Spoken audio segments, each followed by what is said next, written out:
سادہ سی باتیں اب جیسے آپ کر رہی ہیں، بڑی سب پازیٹیو اینگلز ہیں، کیوں اتنے اس پہ الزامات لگتے ہیں، ایلیگیشنز کی تعداد اتنی زیادہ؟ اچھا، آپ نے جو یہ بات کہی نا کہ آپ نیگیٹو سوال کر رہی ہیں وہ چپتا ہے. ہم کچھ ایم کیو ایم کے لوگ ایسے ہیں کہ ہمیں کچھ نہیں چپتا. عادی ہو چکے کیونکہ دیکھیے، جو لوگ کانٹوں پہ سفر کرتے ہوئے آئے ہوں، جنہوں نے پتھر راستے سے ہٹائے ہوں، جنہوں نے کانٹے چنے ہوں، جو عوام میں سے اٹھ کر آئے ہوں، جن کے گھروں میں وہی مسائل رہے ہوں جو عوام کے مسائل ہیں، انہیں کوئی چیز چپتی یا دکھ نہیں دیتی، بلکہ وہ چاہتے ہیں کہ ہم آپ کو مطمئن کریں. آپ نے ابھی یہ پوچھا کہ جی اتنا نیگیٹو پرسپشن کیوں ہے. یاد رکھیے کہ جب کبھی کوئی تحریک غریبوں سے جنم لیتی ہے تو اس کو کبھی بھی، میں پھر آپ کو 1400 سال پہلے کی بات یاد دلاؤں، اس کو کبھی بھی پذیرائی نہیں ملتی. شروع میں انہیں اپنے آپ کو منوانا پڑتا ہے، چاہے وہ کتنے ہی بڑے سنگھاسن پہ بیٹھا ہوا شخص آپ کے پاس آ کر کوئی نظریہ پیش کر رہا ہو. معاف کیجیے، میری بات شاید لوگوں میں سے کسی کو بہت تکلیف دے جائے کہ میں کہاں بات کس سے کہاں کدھر ملا رہی ہوں، لیکن جو میں بات کہنا چاہ رہی ہوں میرے خیال سے نہیں، یہ مائنڈ سیٹ کی بات ہے. دیکھیے، جو مائنڈ سیٹ ایک اونچے مقام پر بیٹھ کر اپنے مزاروں کو، کسانوں کو، غریبوں کو زمینوں پہ بٹھاتا ہو، جو لوگوں کو مار کر کام کرنے کے عادی ہوں، جو زنجیروں میں ڈال کر جبری مشقت کرانے کے عادی ہوں، وہ لوگ کیسے، جو کمین کہتے ہیں لوگوں کو، وہ کیسے یہ برداشت کریں گے کہ جس آدمی کو وہ تھپڑ مار کے کام کرا رہے ہیں وہ آ کر ایک وقت وہ آئے جو پارلیمنٹ میں ان کے ساتھ بیٹھا ہوا ہو. وہ کبھی نہیں چاہیں گے. دیکھیے، یہ ایک موروثی جاگیردارانہ جو سیاست ہمارے ہاں چل رہی ہے 62 سالوں سے، اس میں ہمیں کو ختم کرنے کے لیے ایم کیو ایم کیا کر رہی ہے؟ اور یہ ایک مائنڈ سیٹ ہے. دیکھیے، ایم کیو ایم یہ کر رہی ہے کہ اپنے عمل سے اس چیز کو آگے بڑھا رہی ہے. پہلے ہمارے جتنے ایم این اے تھے آج ان کی تعداد 25 تک پہنچ گئی. پہلے جتنے ہمارے ایم پی اے تھے آج ان کی تعداد 40 سے زیادہ ہو گئی. تو ہم اپنے عمل سے اور اپنی کوشش سے اور اپنی رفتار سے آگے جا رہے ہیں. اور آپ کہہ سکتے ہیں سلو اینڈ اسٹڈی ہو سکتا ہے یہ، لیکن کوئی بھی تحریک ایک دن میں نہ انقلاب لاتی ہے. پچھلے دنوں میں ایک ڈیولپمنٹ دیکھتے ہیں کہ پنجاب میں بھی آپ لوگ ایک رسپانس دیکھتے ہیں ٹھیک ٹھاک قسم کا، تو کیا لگتا ہے فیوچر کیا نظر آ رہا ہے؟ الحمدللہ پنجاب میں ہمیں بہت زبردست رسپانس ملا، اور اس وقت آپ نے بات نکال لی تو میں اس کے بعد پہلی دفعہ آپ ہی کے کیونکہ پروگرام میں آئی ہوں، اس کنونشن کے بعد میں خود اس کا ایک حصہ تھی. اور پنڈی کا جو اور اسلام آباد کا علاقہ تھا اس میں ہم 4 ایم این ایز یہاں 4 ایم این ایز مختلف جگہوں پہ اور منسٹرز گئے ہوئے تھے. ہم نے یہاں سڑکوں پہ بھی لوگوں کو جا کر ان سے رابطہ کیا، بازاروں میں بھی کیا، ہم بڑے بڑے جلسوں میں بھی گئے، ہم نے گاؤں دیہاتوں میں بھی جا کر بات کی.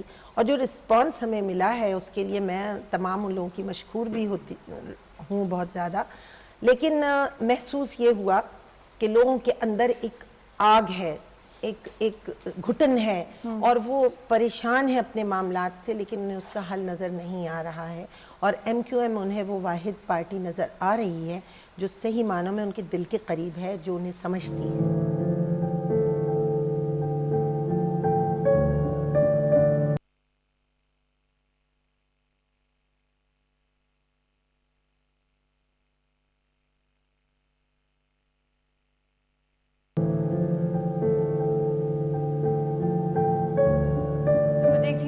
نظر آ رہی ہے کہ ہم نے ہمیشہ خوشبخت شجاعت کا جو امیج دیکھا اس میں بڑا ایک ایٹیٹیوڈ تھا، ناٹ دیٹ فیوڈل ایٹیٹیوڈ، لیکن بڑا ایک تناسب رویے کا، ہاں، اور بڑا ایک سوبر سا انداز. آپ اس ٹائم پہ اینکر رہیں جس ٹائم پہ میڈیا کو آزادی حاصل نہیں تھی. اس وقت کے میڈیا کو اور آج کے میڈیا کو آپ کیسے کمپیئر کرتی ہیں آزادی سے ہٹ کر اس کے علاوہ؟ ہاں، یہ فیکٹ ہے، ہم نے اس وقت کام کیا جب آزادی تھی، اس وقت بھی کام کیا، اور اس کے بعد بھی جس وقت کی بڑی بندش آ گئی تھی. بلکہ آپ لوگوں کو تو اس وقت آزادی سے بڑھ کے بھی بہت کچھ حاصل ہے. میں تو کہتی ہوں اس سے بھی آگے کہیں میڈیا پہنچ چکا ہے. ہمارے ہاں تو یہ تھا کہ ہمارے اندر ایک سینسرشپ بلڈ اپ ہو گئی تھی. آپ یقین کریں، اگر فیض صاحب جیل میں ہیں ان کا شعر نہیں پڑھا جائے گا، فراز جلاوطن ہو چکے ہیں تو ان کا شعر نہیں پڑھا جائے گا، فلاں ادیب کہیں اور بند ہیں تو ان کے بارے میں جملہ نہیں کہا جائے گا. تو ایک سینسرشپ تھی جو بلڈ اپ کر دی گئی تھی، اور ایک گھٹن تھی بہت زیادہ. اس وقت کا جو میڈیا ہے کیونکہ آزاد ہے، اور آپ لوگوں نے خاص طور سے میں بہت اپریشیٹ کرتی ہوں جو نوجوان لڑکے لڑکیاں ہیں. لوگ بڑا اعتراض کرتے ہیں یہ یوں بولتے ہیں، غلط اردو بولتے ہیں، یہ فلاں کپڑا پہن لیتے ہیں. میں یہ سمجھتی ہوں کہ آپ لوگوں نے ایک نیا کانفیڈنس دیا ہے میڈیا کو، اور مجھے بہت اچھا لگتا ہے کہ بہت ڈفرینٹ موضوعات پر آپ لوگ بات کرتے ہیں, اور آپ کو جب یہ آزادی نصیب ہے تو اس سے میڈیا جتنا اپنا فائدہ رول اٹھائیں. ٹھیک سے ادا کر رہا ہے؟ جی, میڈیا اپنا رول ٹھیک سے ادا کر رہا ہے؟ میڈیا کے بارے میں میں یہ کہوں گی کہ جو بہت بڑا کردار اس نے ایک اور مزید, جیسے ایک سیاست کو کی اکاؤنٹیبلٹی یا اس کا احتساب یا اس کا چیک اینڈ بیلنس اپوزیشن سے زیادہ اس وقت میڈیا کر رہا ہوتا ہے, اور یہ بھی ایک بہت بڑا کام ہے, عوام کو اویئر کرنا, ان اچھا ہم ان اینکرز پہ آتے ہیں جو یہ اپوزیشن کا رول پلے کر رہے ہوتے ہیں, کہ اس وقت کا اینکر جس میں خوشبخت سجاد آتی ہیں اور بھی بہت سے نام آتے ہیں, اور آج کا اینکر, کیا فرق لگتا ہے آپ کو دونوں اینکرز میں؟ اچھا, اس زمانے میں بہت زیادہ سیاسی پروگرام نہیں ہوتے تھے, ادبی پروگرام تھے اور ایجوکیشن پروگرام تو بہت زیادہ, تعلیمی پروگرام, اور وہی میں نے بھی کیے تھے. لیکن اب جو سیاسی پروگرام ہیں وہ تو چھا گئے ہیں اس وقت, اور سیاسی اینکرز بھی چھا گئے ہیں. اور یہ میں آپ سے سچ کہہ رہی ہوں کہ اگر کسی طرف کوئی ڈرامہ چل رہا ہوتا ہے اور کسی وقت طرف یہ ہوتا ہے کہ 2-3 پولیٹیشینز بیٹھے آپس میں جھگڑ رہے ہیں, تو وہ پروگرام زیادہ ہٹ ہو جاتا ہے, اس کو دیکھنے لگتے ہیں لوگ اور ڈرامہ چھوڑ دیتے ہیں. تو سیاسی پروگراموں کی کوئی شکایت نہیں ہوتی؟ تھوڑا سا یہ ضرور محسوس ہوتا ہے کہ جو ہماری نئی نسل ہے یا جو دیکھنے والے ہیں, ان میں ایک جو پرسیپشن ہے ایک سیاستداں کا, ایک پولیٹیشین کا, وہ ایک خراب, جیسے پولیٹکس ایک گندی چیز ہے, خراب چیز ہے. جب میں نے پولیٹکس میں نے شمولیت اختیار کی تو آپ یقین کیجئے مجھے ایسے فون آتے تھے جیسے مجھے پرسے دے رہے ہیں لوگ, اتنا ختم ہو گئی. مجھے فون آتا تھا, کیا کر دیا تم نے, غضب کر دیا, تم کہاں سے پولیٹکس میں, جیسے کتنی گندی جگہ میں چلی گئی. حالانکہ ایسا نہیں ہے. جب میں نے اس میں کام کرنا شروع کیا تو جو آپ کو ایک سیٹسفیکشن ہوتی ہے کام کرنے کے بعد. اچھا, جب میں نے آپ سے وہ کیمپین والا کویشچن پوچھا تھا تو شاید میں اسی رویوں کی بات کری تھی کہ سوسائٹی کی طرف سے اپنے جاننے والوں کیا ریاکشن آیا تھا, تو اب آپ نے جواب دیا کہ مجھے وہاں اس وقت صرف یہ تھا ریاکشن, تم کہاں چلی گئی اور کیا اور یہ کیا. لیکن پھر آہستہ آہستہ لوگ ایکسیپٹ کرتے ہیں, دیکھتے ہیں آپ کے کام کو.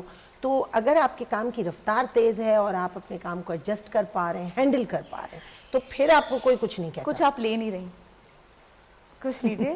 یہ میں کچھ کھاتی نہیں ہوں, لیکن آپ کہہ رہی ہیں تو میں ضرور کچھ نہ کچھ لے. ایک اور بات میں بتاؤں آپ کو کہ جب میں ٹیلی ویژن پر آئی اس وقت بھی یہی ہوا. کیا غضب ہو گیا. میرے فادر سے لوگوں نے کہا کہ دیکھ صاحب آپ نے کیا غضب کر دیا, بیٹی کو کہاں بھیج دیا. یعنی میڈیا گندی ترین جگہ جہاں لڑکیاں چلی جائیں. اگر آپ کہیں ایئر ہوسٹس بننے جائیں تو وہ گندی ترین جگہ. اگر وہاں, تو کس وجہ سے گندی ترین, وہ اس وجہ سے کہ جو لوگ وہاں بیٹھے ہیں وہ عورت کو وہاں قبول نہیں کرتے. لیکن بہت مشکل سے, دیکھیے عورت بھی وہ کمزور طاقت ہے جس نے اپنے آپ کو منواتے اس ٹاپک میں میں ضرور آؤں گی, اس ٹاپک میں ضرور آؤں گی کیونکہ عورتوں پہ آپ کا اوپینین لینا بہت ضروری ہے. پہلے میں اس میڈیا کے حوالے سے بات کرنا چاہوں گی. اینکرشپ کی آپ نے بات کی, یہ بات آپ نے کی کہ آج کے اینکر اسکالرز ہیں سیاسی جو اپوزیشن کا رول پلے کر رہے ہیں, اکثر پولیٹیشنز کو میں نے سسٹم سے شکایت کرتے ہوئے دیکھا ہے, لیکن پھر بھی وہ ان پروگرام سے بیٹھے ہوتے ہیں اور اسی چیزوں کا حصہ بنے ہوتے ہیں. تو میڈیا ضرورت ہے, دیکھیں نا, آواز اٹھانی چاہیے کہ اس قسم کے ضرورت ایجاد کی ماں ہے, اور یہ ضرورت ہے کہ جی آپ میڈیا پر آ کر اور اپنا مطمع نظر بیان کریں. کروڑوں لوگوں تک آپ کی بات پہنچ جاتی ہے. چاہے میڈیا کو کوئی, دیکھیے میڈیا کے ساتھ میرا ایک فیملی کا رشتہ رہا ہے, اور میرا یہ ایک گھر آنگن رہا ہے. پی ٹی وی میں نے برسوں کام کیا اور 25 سال تقریباً میرے میڈیا میں گزرے. تو مجھے کبھی بھی یوں تو شکایت نہیں ہوتی, لیکن ہاں میں یہ محسوس ضرور کرتی ہوں کہ جو لوگ یہ بات کہتے ہیں کہ میڈیا غلط کر رہا ہے, اصل میں میڈیا غلط کو دکھا رہا ہے, اور یہ میڈیا کا کام ہے کہ وہ غلط چیز بھی دکھائے. صرف آپ گڈی اچھی چیزیں دکھاتے رہیں تو یہ میڈیا کا کام نہیں ہے. اچھا, کلچر سے آپ کا بڑا گہرا رشتہ رہا. جو کلچر ہم اس وقت دیکھتے ہیں پروموٹ کیا جا رہا ہے, ابھی آپ نے بات کی نوجوان لڑکیوں پہ بڑے ایلیگیشن لگتے ہیں جن کا اردو زبان سے کوئی دور تک لگتا ہے رشتہ ہی کوئی نہیں ہے, بولنے میں بھی شرم آتی ہے. ہم اگر نوجوان ہیں اور یوتھ کو ریپرزینٹ کر رہے ہیں تو ہماری انگریزی اچھی ہونی چاہیے, اردو نہیں. تو یہ جو ایک چیز آ گئی ہے ہماری نوجوان نسل کے اندر, ہم اپنے کلچر سے دور ہٹ گئے ہیں, ہمیں اپنے کلچر کی چیزیں پروموٹ کرتے ہوئے شرم آتی ہے. اس کے لیے کیا کیا جانا چاہیے؟ آپ یہ سمجھتی ہیں نوجوان کا قصور ہے؟ میں کبھی نوجوان کو کبھی الزام نہیں دیتی.